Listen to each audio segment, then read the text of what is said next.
बिस्मिल्लाहिर्रहमानिर्रहीम।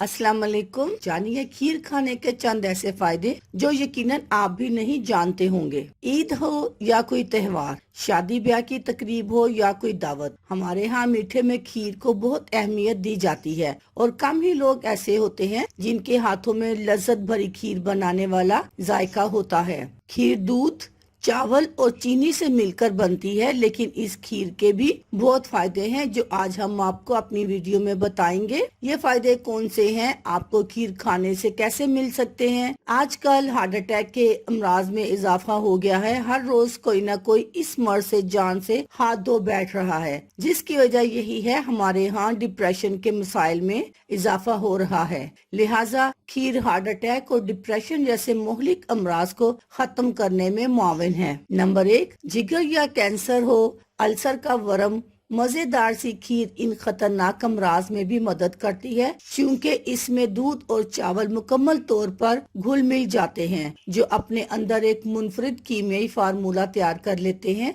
जो इन अमराज से शिफा देने में मददगार होते हैं। नंबर 2, कमर दर्द हो या भूख न लगने की शिकायत, ठंडी सी खीर आपको भूख भी लगाएगी और कमर दर्द के अजियतनाक शिकायत में भी मदद फराहम करेगी। कोलेस्ट्रोल, आंतों का कैंसर, दिमाग की तेजी, जिल्द को चमकदार और रंग साफ करने के अलावा खीर एक्ने से भी आपको बचाती है। तो मजेदार सी खीर खाएं और अपने आप को इन तमाम बीमारियों से बचाएं। अल्लाह हाफिज।